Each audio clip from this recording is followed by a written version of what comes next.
Hi, I'm Todd Nathanson. And I'm tired. It is. And I'm Lena Morgan. There we go.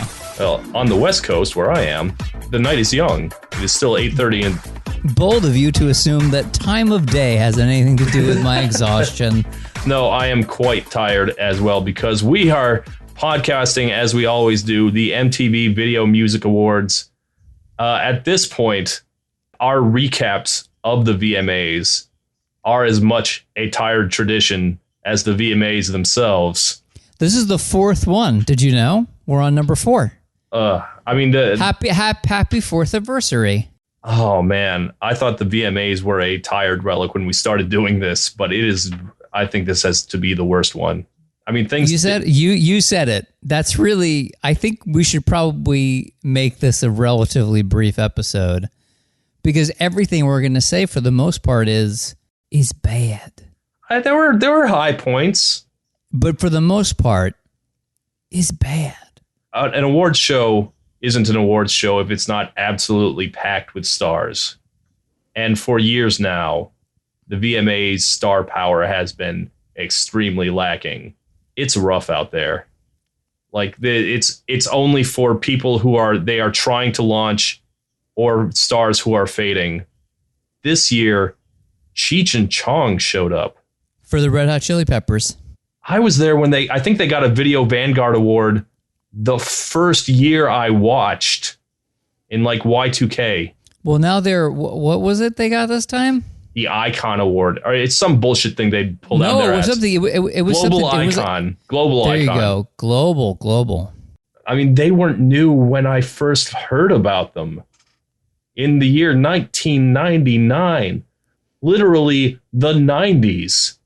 Oh, yeah. It's not news to anybody else that Gen X is old, but for this person who is at the very tail end of Gen X, it's brutal confirmation.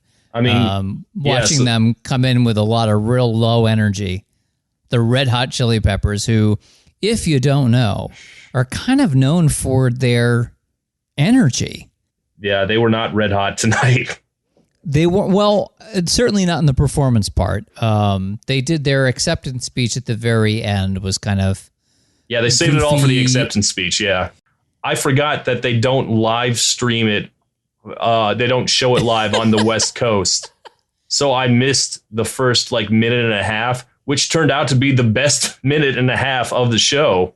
I caught up a bit later. That is 100% true. That is absolutely correct. I mean, I've noticed that award shows tend to be really front loaded these days. Like they start off big and just when you think it can't get any better, it doesn't. Here's what I'll say. I think that's so true that I'm glad that I, unlike you, watched the pre-show because even the pre-show was in a weird way better than the actual show. Go on. Well, they had performances from Saucy Santana. Are you familiar? I know who that is. I've actually listened to Saucy Santana's first album, actually, just the other day. So they performed that Booty song, and they did another one called Too Much, and it was great. Real good. I'm trying to think, they just had a bunch of people that were all there. They introduced Conan Gray, who was one of the performers throughout the actual night. Dove Cameron did 2 songs, which were also really good. Going in, I just assumed that she was Olivia Rodrigo light, and she may prove to be that in the long term, but she had a good performance. She won at the very end of the night for the Best New Artist, and she kind of won me over. So that stuff was all good. I think basically what I thought was the opening was pretty queer. They had Blackpink come out and talk for a little bit. Måneskin came out and talked and were in a good mood before they lost later in the night. What I would say is that hour and a half just seemed more upbeat. Everyone was having a good time. I don't know. Really, the worst thing I could say about it was that DJ Khalid says God did 1,000 times in the pre-show, but he does that in the main show too. Yeah, that's his. I guess his new catchphrase. Well, he's got a song. He's got a song with that title. God did, yes. It's exhausting, deeply. I mean, that's DJ Khaled. He's always innovating. He's got a. I believe what I wrote down somewhere, I was like, you know who did this? You know who created DJ Khalid? God did. Congratulations, God. You played yourself. Sensible chuckle there. That's you got me. Yeah, that's a real nice joke. Yeah, I don't know. That's it. I think one of Olivia Rodrigo's what do you call it? Love triangle people was also at the pre-show. What's her name? Sophia Carpenter? Is that her name? Sabrina Carpenter. Sabrina.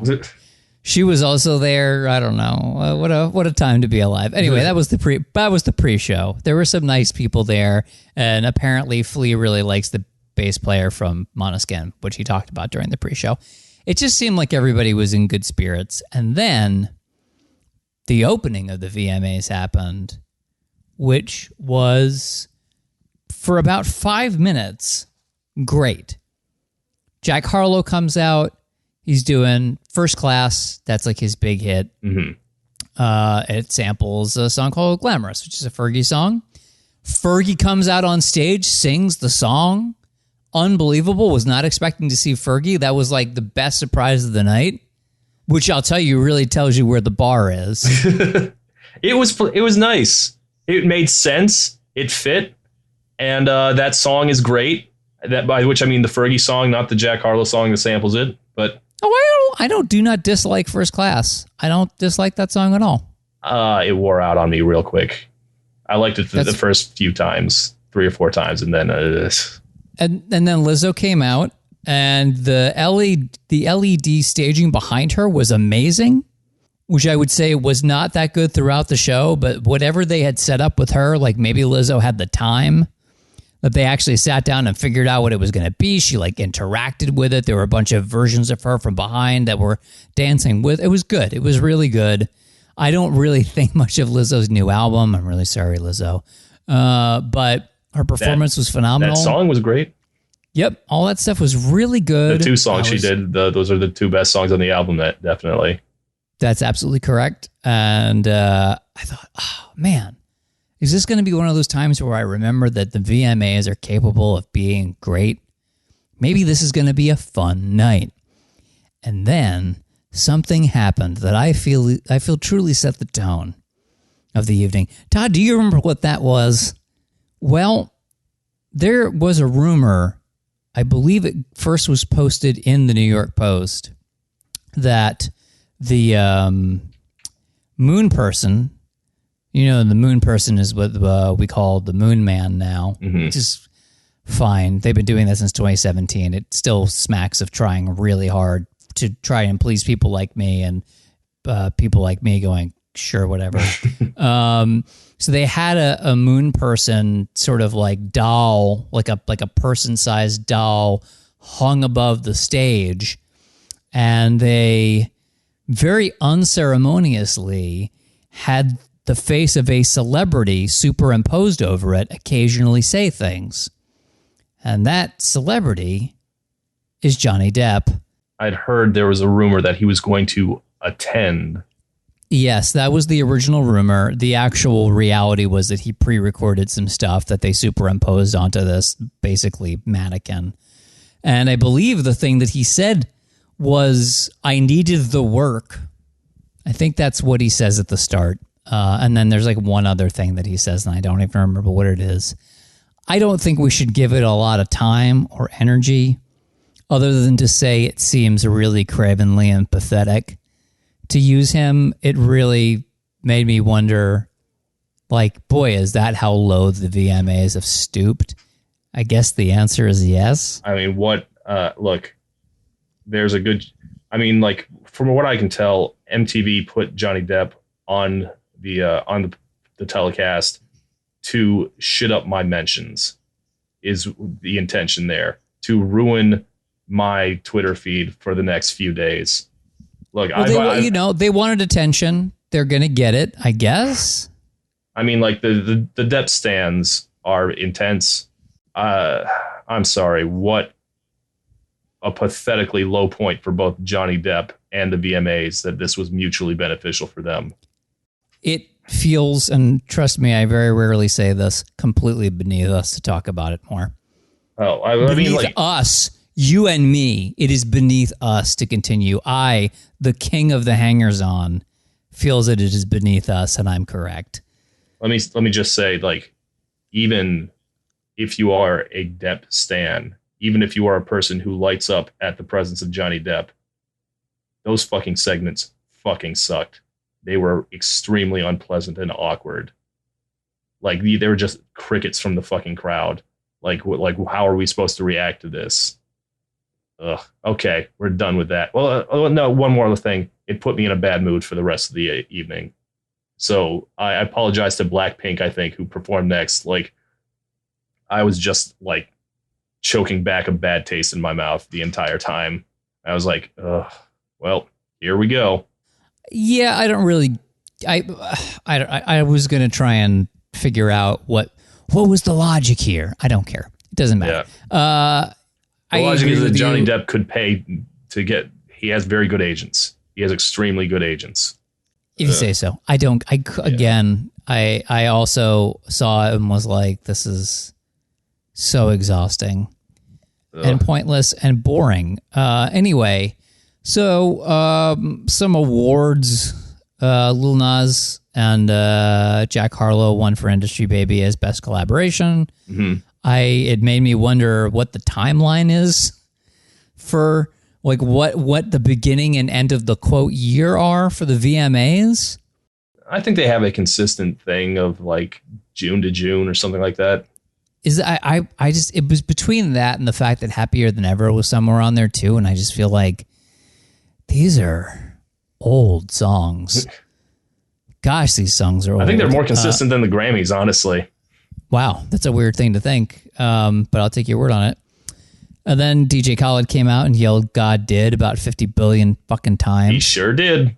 Again, congratulations, God, you played yourself.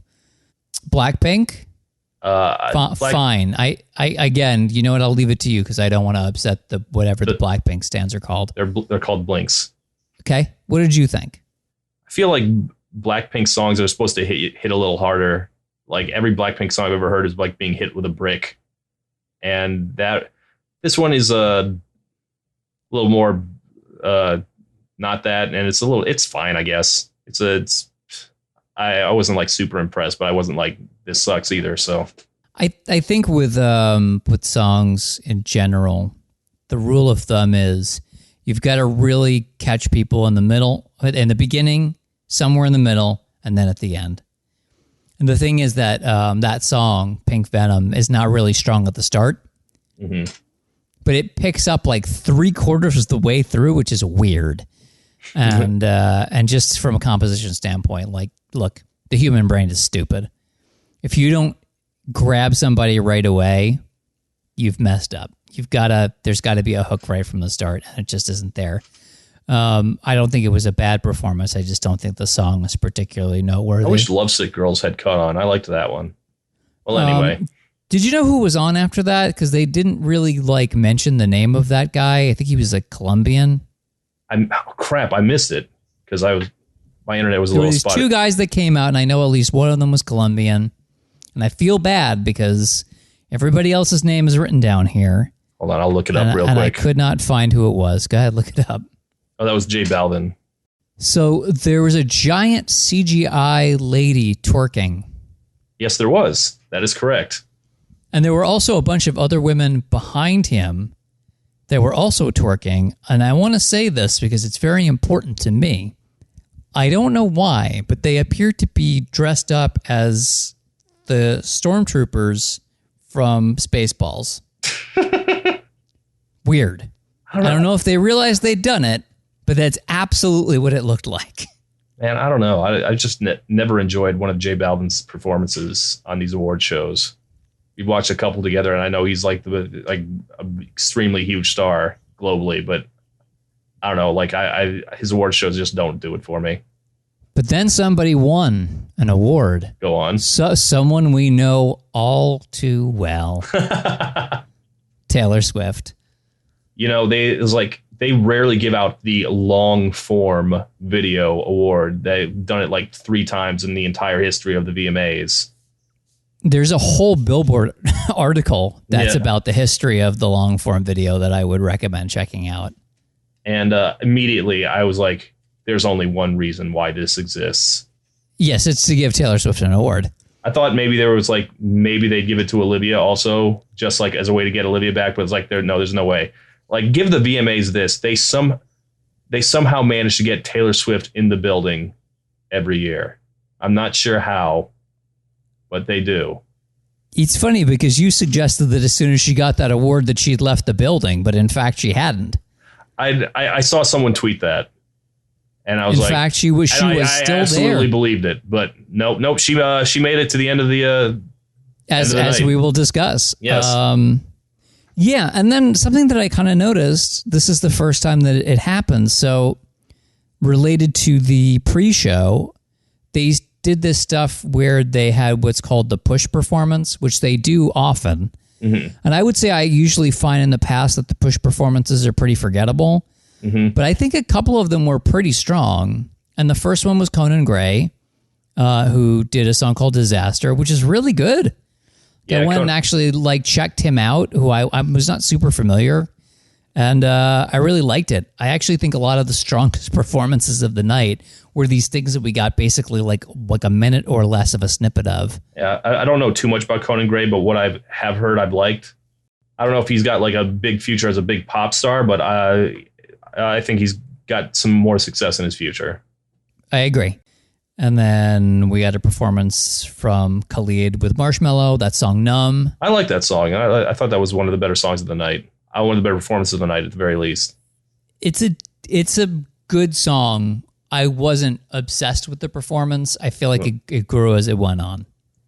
But it is a good song. You're not wrong. Mm-hmm. Harry Styles won for Album of the Year. I don't really understand why. Harry's House is not a great album. No offense to Harry. It's fine. No, it's great. Whoa. Holy jeez. I didn't say it was bad. In a world where MTV was still relevant, Harry Styles would be at that show because he is like the biggest pop star right now. He's one of the ones for sure. It's between him, Beyonce, and Bad Bunny. I feel like and Bad Bunny was kind of there. No, we'll get to it. Yeah. Then we get to what is probably the best performance of the whole night. Absolutely. No doubt. Still very strange to me that we've reached the point in which Nicki Minaj is getting a video Vanguard. Time keeps on slipping. It's been more than a decade of Nicki. I know, and it hurts. It hurts me deeply. But Nicki came out and did what was it? Foo Fighters that did it last year? Or was it? It was the Foo Fighters, yes. Yeah. I always get confused because Busta also did it, even though Busta wasn't actually getting an award. It was an award-worthy performance. Why was it that Busta didn't get an award? Yeah, I don't know that. I'm still mad about it. But Nicki basically went out and did what Busta had done the year before. And it was great. It was really good. Nicki, just on pure talent, deserves to be even bigger than she is right now. And that was a killer performance. She is so exceedingly weird. And the thing about Nicki is that I can't tell how much of the fact that she is not bigger is misogynoir and how much of it is that she's just such a messy asshole about things. It gets really hard to tell, right? Because she does. I mean, I literally was on Twitter right before the show started and she was tweeting stuff like, just unfollowed 3 people. And it's like, who cares? Are you serious? What are you doing? Well, stop this. You are Nicki Minaj. You don't need to care. Good Nicki showed up that night. She was on form, and every time she spoke, she was delightful tonight. And I'm not just saying that because I live in an eternal fear of her stans, but it was good. I am still parsing the I wish that Whitney Houston and Michael Jackson were here statement. That she had just written it down and was like, I'm going to say it out loud. That, the comment about mental health. And I thought, that's not true. It's I can't tell if it was the kind of thing. I was like, is this the space for it? When is the time for it? I don't know. You know what? I'll give it to her. It was truly, I think, a pretty selfless thing to say from, you know, like a lot of famous people, someone who is a little bit of a narcissist, you know, like that's okay. You're allowed to be if you're that famous, I think. Mm-hmm. I think that could have gone a lot worse, you know. She could have been like Madonna mentioning other famous people. And I think she managed to duck that entirely.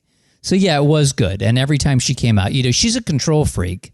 That's the one thing I noticed throughout the night, because as they got further in, her hosting duties suddenly kicked in. They're like, right, Nicki Minaj is the host. Like, can I say, like, separate from her, the show gets more half-assed every year. And part of that was that they had 3 hosts, none of which seemed to do much hosting. That's correct, because it was her, LL, and Jack Harlow. Yeah. And Jack Harlow really did not do anything. He barely did more than any other presenter. It did not seem like this show had a host. And in fact, did LL show up again after the intro? At the very end, he was there. That was it. He showed up twice. And again, speaking of Gen X, LL, what are you still doing here? Oh, right. I mean, what is MTV still doing here, I guess? But what are any of us doing here? Yeah. Todd, what are any of us doing here? Yeah. And then Taylor Swift was there singing along to probably Super Bass, one assumes. Yeah, she was there. As is well established, Taylor Swift really loves Super Bass. Yes, and Nicki thanked her specifically. Yep, that was, you mentioned, which you said that they had beef, and my response to that was, who has Nicki's never had beef with? What was your answer? It's 6ix9ine. Brutal. No, it was VMA related too. Their beef. I believe it. No, was it a Kanye related beef? No, it was the fact that like Nicki didn't get a lot of nominations in like 2014, 2015 or something like that. And she got angry and posted something. He's like, oh, they only want to give it to skinny white bitches. And I am paraphrasing. Taylor took offense to that and said, like, I have done nothing but support you, even though she wasn't specifically named. And then it was like a scrap back and forth. And then by the end of the night, Taylor. By the end of I believe that. Wait, isn't that what they call telling on yourself? I think by the end of the night were posting like, okay, we're cool. But then Nicki showed up on Swish, so I kind of figured like, I guess it's that beef is still going, but apparently not. They were very happy for each other that tonight. Happy to see it squashed. Yeah, seems pointless, benefits nobody. Flo Milli was another push performance came out. That was also good.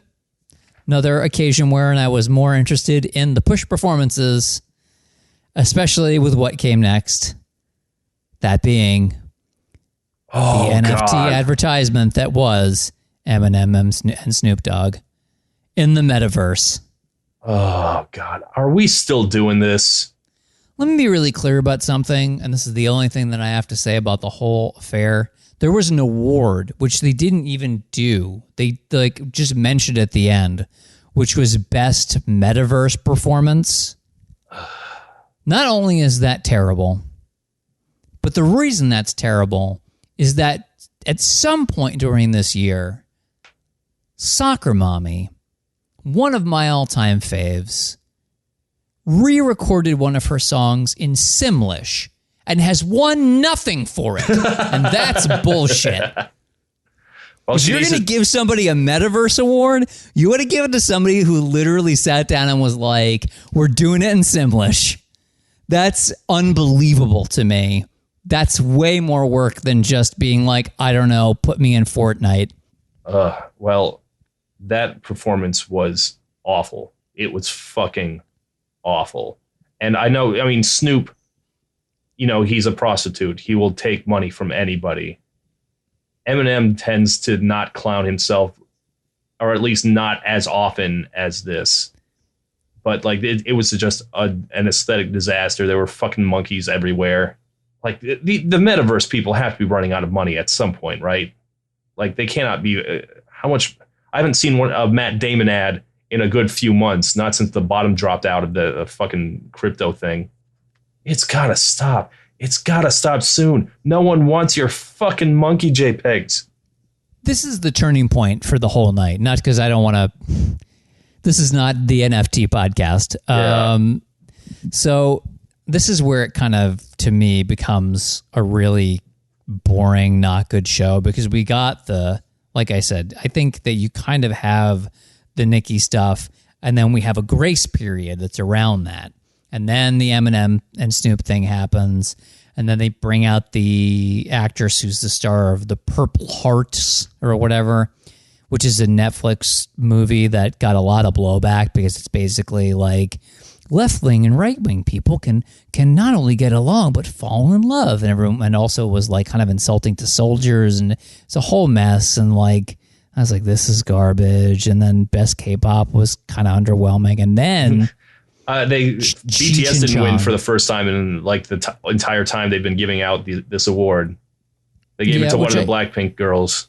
Yeah, which was, I don't, maybe there's people who were excited about that, and I don't know.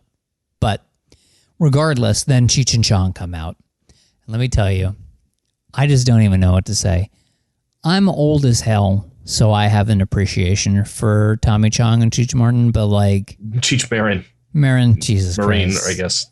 Marin, no, it's fine. I'm tired. So tired.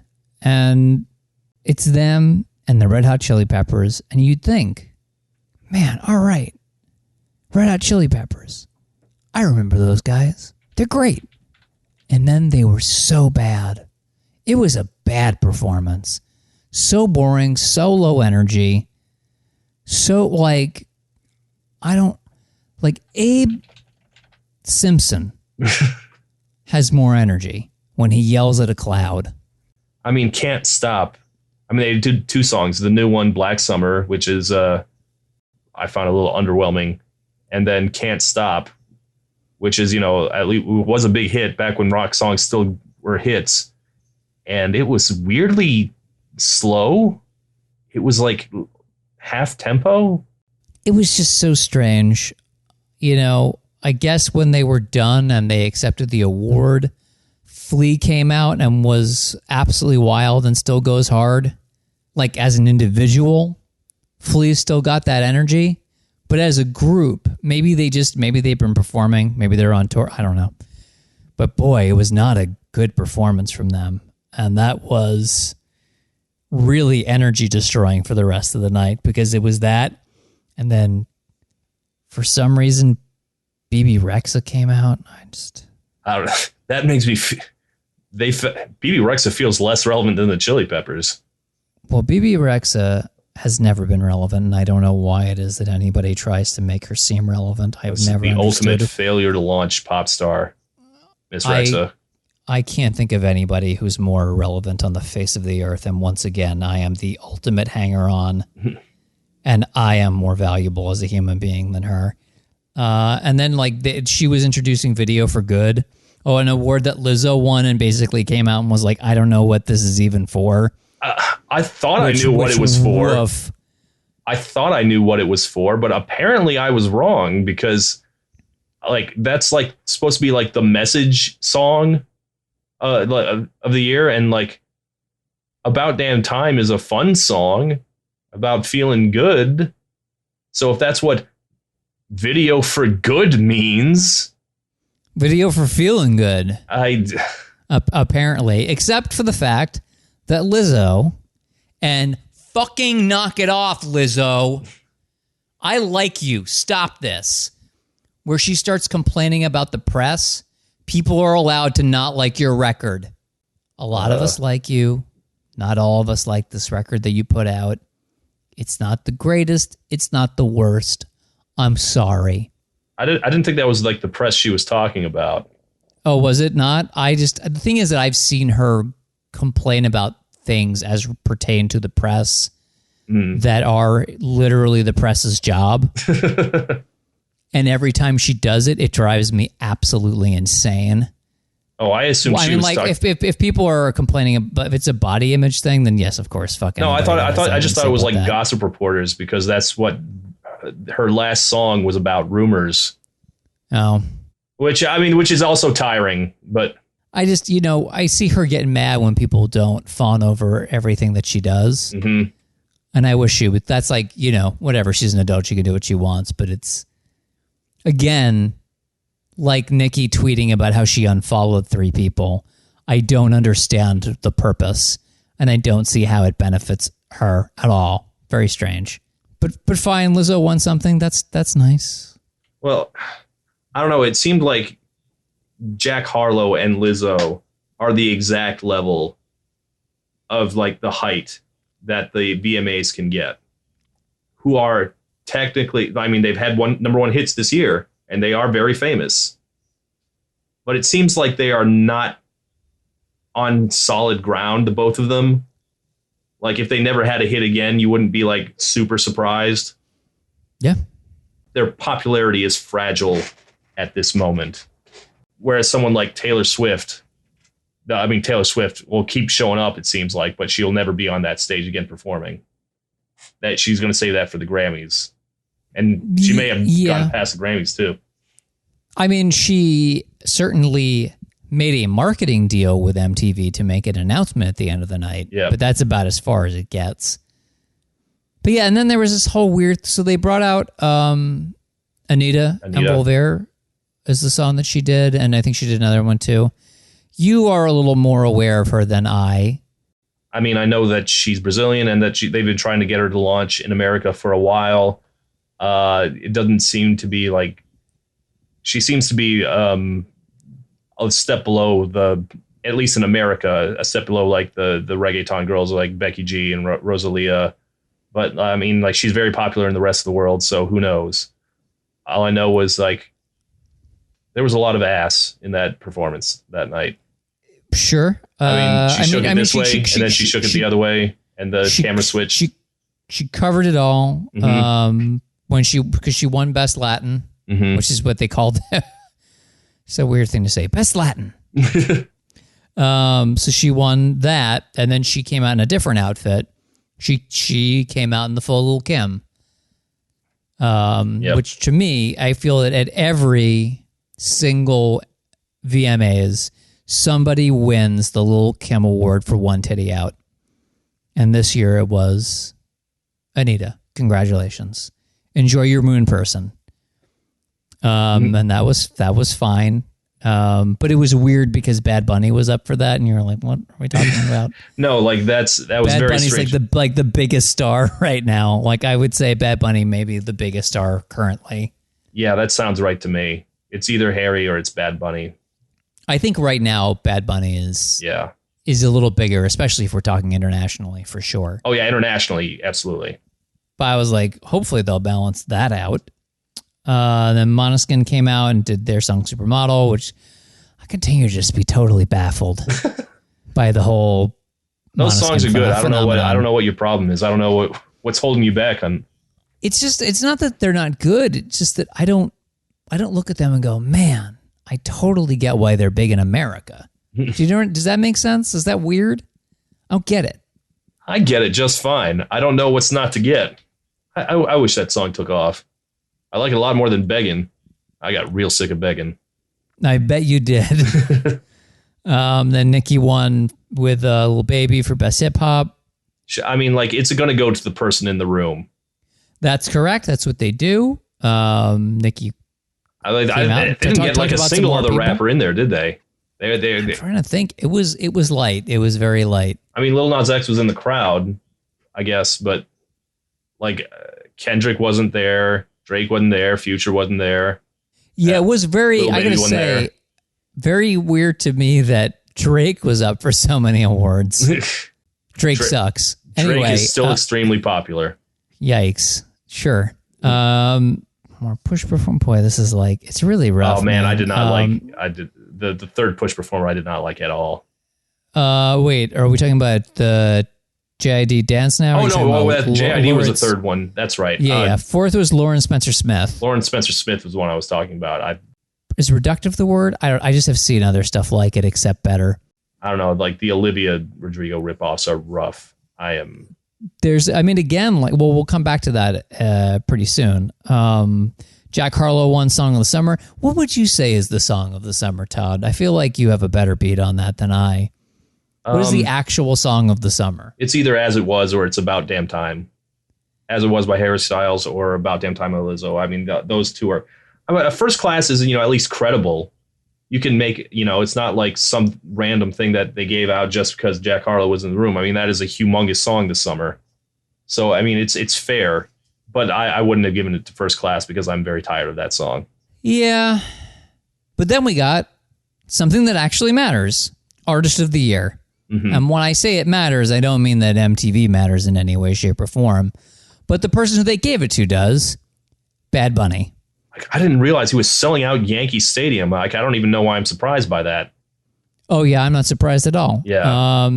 He was great. They gave the award to him and then cut to Yankee Stadium. And keep in mind that the MTV Video Music Awards are done in New Jersey now, and they have been for like the last couple years. And they had a bunch of people do stuff in Jersey. They had people there and then they had Kane Brown, who was not even at the location. He was someplace else, and that someplace was Fort Lee, New Jersey. Todd, that's like 10, 15 minutes from where I grew up. Take a drink in the great state of New Jersey. Not a place that I think of as being like, man, where all the stars come. Fort Lee. Very weird. It's a very weird thing to do. And it reminded me that maybe some of the artists are not so big. And then Bad Bunny was at Yankee Stadium and everything was packed. And I was like, that's right. Can I say, I had not heard that Kane Brown song.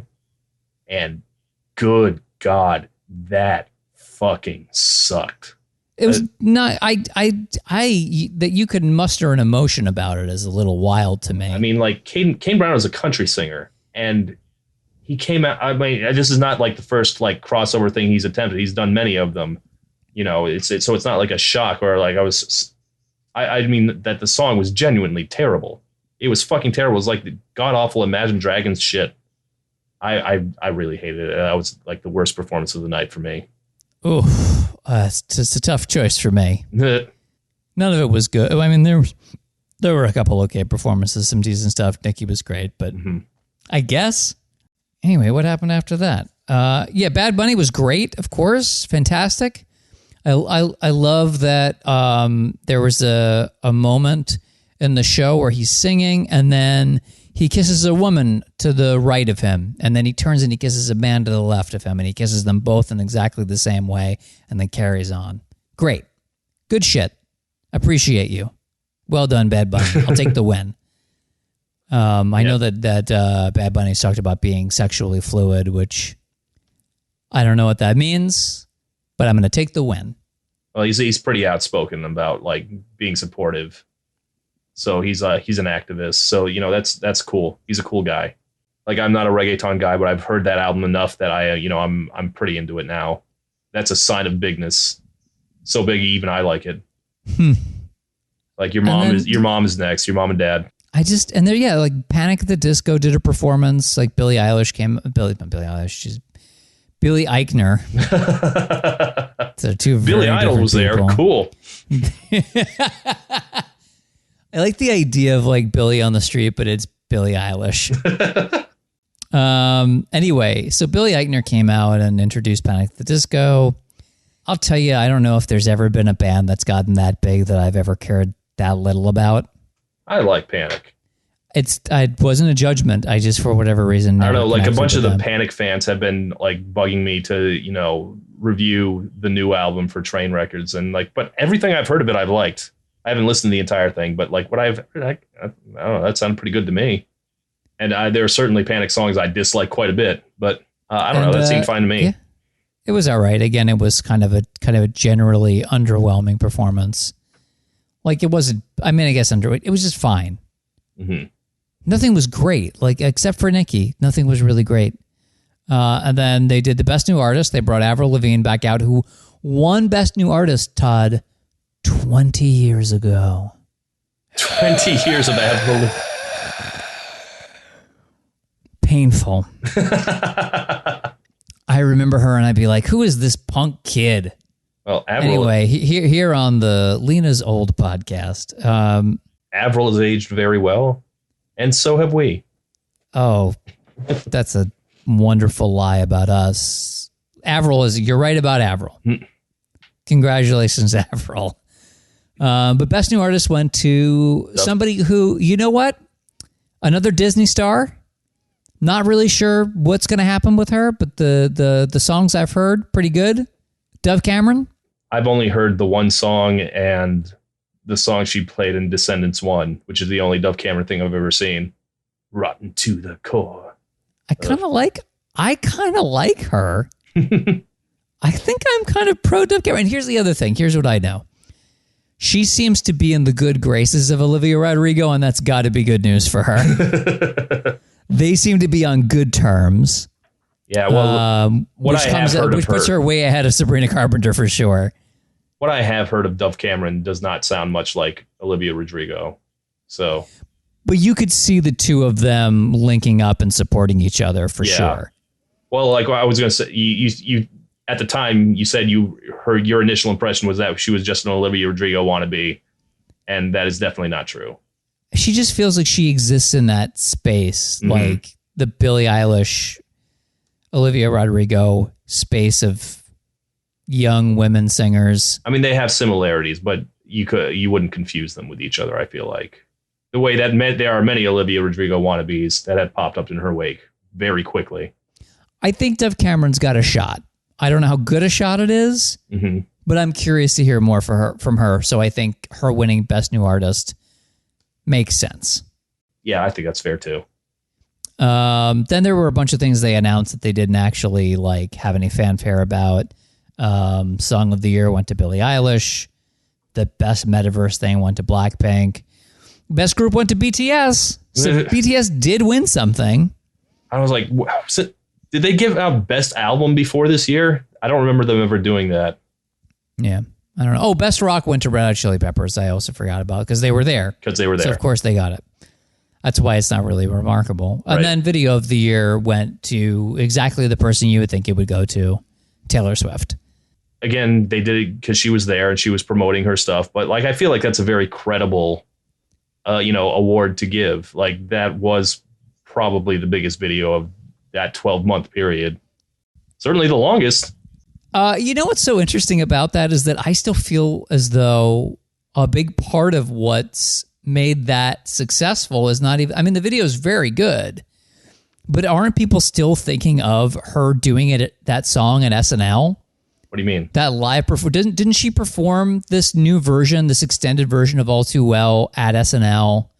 Oh, yeah, I guess she did. And then everybody talked about how it's about Jake Gyllenhaal and all this stuff. And I just feel like that was such a big moment. I remember people tweeting about it for a week after. And I feel as though that has a big impact on this success. The video is good too, but I think that it really helped that she had a live performance that people were not expecting, right? That was a huge shock that she did the full version at SNL. So I think that that's sort of a thing that buoyed the success of the music video, which is good. For me, no, definitely the big thing was the video. That's all I heard about. When are we going to get a 10-minute version of Shake It Off? I don't know why you would put that into the universe, Todd. Why would you do that?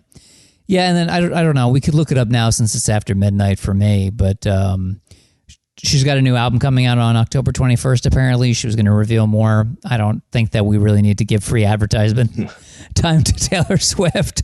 She's probably going to be okay. I'm looking at my Twitter right now. It's got excellent cover art. Cool. Yes. It's good to know, I guess. You should check out that new Taylor Swift album. That's something you would never have done if we didn't recommend it to you here on Song versus Song.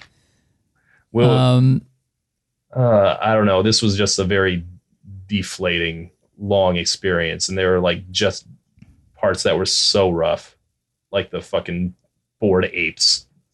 Terrible. And the fact that Johnny Depp came back at least on one other occasion, I just don't... Whom should this serve?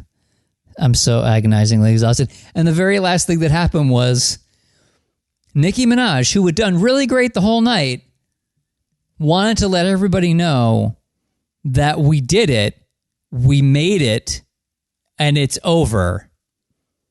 That being the pandemic. Again, this is maybe not the podcast or the space for this, but we did not make it. It is in fact not over. The pandemic is still on. I'm really sorry, Nicki. I'm really sorry, Planet Earth. Congratulations, Beaverton High, class of 2022. We made it. It had all of the believability of George Bush with a giant mission accomplished sign. Anyway. How long do you think these things are going to keep going? 5 years? I don't know. 2? I truly couldn't answer. I mean, do you feel like it's endured dark times in the past? It feels like it has. No, I don't think it's endured dark times in the past. Really? Not like this. No, absolutely not. Like the last time people cared was, I don't know, when Kanye ran for president. That was like 2016 or something like that, when he announced he was going to run for president. 2018. But like, it's been just like a slow roll. Like, I feel like as long as MTV exists, they'll probably keep trying to do it because it's the only thing they have. They have this and ridiculousness. They sell a lot of ad stuff, because it's like, this artist is doing a thing with Burger King. This is the thing that we're doing with Kraft singles. I mean, even as long as Kraft singles and Burger King are around, I think that they'll keep doing it. I mean, like, even the ads were sad. Or Kraft cheese. That's the sponsor with the highest amount of money they could get.